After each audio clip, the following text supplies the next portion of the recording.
নমস্কাৰ বন্ধুসকল, মোৰ অন্য এটা ভিডিঅ'লৈ আপোনালোকক স্বাগতম জনাইছোঁ। বন্ধুসকল, আপোনালোকৰ বাবে আকৌ এটা ভাল খবৰ আহিছে। কি ভাল খবৰ আহিছে মই এই ভিডিঅ'টোৰ মাধ্যমেৰে সবিশেষ জনাবলৈ চেষ্টা কৰিম। আপোনালোকৰ ফিজিকেল কিমান তাৰিখে আপোনালোকে গমেই পাইছে।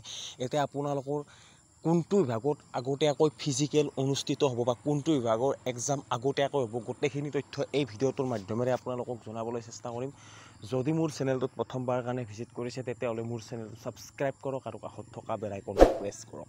চাওক বন্ধুসকল, আপোনালোকে জুলাইলৈ অপেক্ষা কৰিছিল, যিহেতু CM ছাৰে উল্লেখ কৰিছিল যে জুলাইত ফিজিকেল অনুষ্ঠিত হ'ব, কিন্তু আপোনালোকে গমেই পাইছিল যে জুলাইত একেবাৰে বেয়া পৰিৱেশ আছিল আৰু সেই হিচাপতে ফিজিকেলটো অনুষ্ঠিত নহ'ল। আপোনালোকে গম পালে যে যোৱাকালি CM ছাৰে 3 অক্টোবৰত আপোনালোকৰ ফিজিকেল অনুষ্ঠিত হ'ব বুলি নিজেই উল্লেখ কৰিলে। আপোনালোকে তেওঁলোক ভালদৰে গম পালে।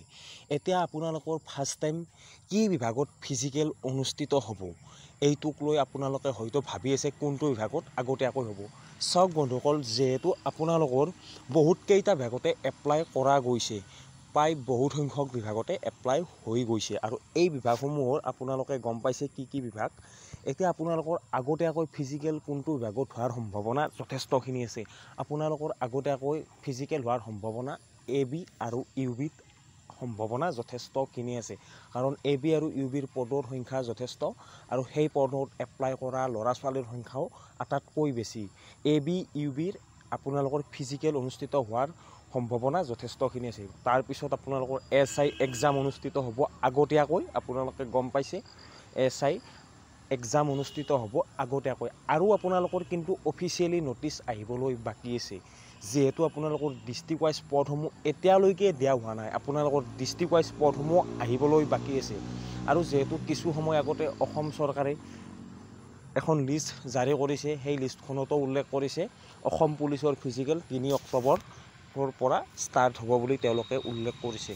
আৰু কামাণ্ডো বেটেলিয়নৰো ফিজিকেল আপোনালোকৰ হয়তো কেইদিনমান পিছত হ'ব পাৰে, যিহেতু প্ৰথমতে AB UB গোটেইখিনি, তাৰপিছত হয়তো কামাণ্ডো বেটেলিয়নৰ ফিজিকেল অনুষ্ঠিত হ'ব পাৰে।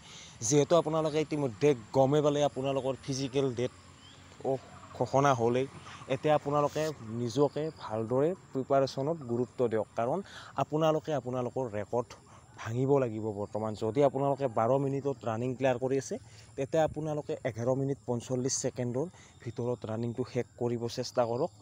যিমানে আপোনালোকে ইমপ্ৰুভ কৰিব সিমানে আপোনালোকে আগুৱাই যাই থাকিব। আৰু লগতে আপোনালোকে ফিজিকেলৰ লগত ৰিটেন এক্সামৰ কাৰণেও ভালদৰে প্ৰিপাৰেশ্যন চলাওক, কাৰণ এই কেইমাহৰ ভিতৰতে আপোনালোকৰ গোটেইখিনি প্ৰচেছ সমাপ্ত কৰিব। ফিজিকেল শেষ হোৱাৰ হয়তো 10 বা 15 দিনমান পিছতে ৰিটাৰ্ণ এক্সাম চৰকাৰে অনুষ্ঠিত কৰিব। এইটো 100% খাটাং। 10 বা 15 দিন পিছতে আপোনালোকৰ ৰিটাৰ্ণ এক্সামো অনুষ্ঠিত কৰিব। আপোনালোকে কেৱল ফিজিকেলৰ কাৰণে প্ৰিপাৰেশ্যন চলালে নহ'ব, ৰিটাৰ্ণ এক্সামৰ কাৰণেও সমানে প্ৰিপাৰেশ্যন চলাওক আৰু ফিজিকেল নিজৰ ৰেকৰ্ড নিজে ভাঙিবলৈ চেষ্টা কৰক। লং জাম্প এক্সিলেণ্ট মাৰিবলৈ চেষ্টা কৰক, চিন আপ এক্সিলেণ্ট, আৰু ৰানিংটো আপোনালোকে 11 মিনিট বা 11.5 মিনিটৰ ভিতৰত ক্লিয়াৰ কৰিবলৈ চেষ্টা কৰক। নিশ্চয় আপোনালোকৰ ৰিটাৰ্ণ এক্সামলৈ নাম আহিব সেনেকুৱা কৰিলে। আজিৰ ভিডিঅ'টোত এইখিনি। আজিলৈ আহিছোঁ। জয় হিন্দ, জয় ভাৰত।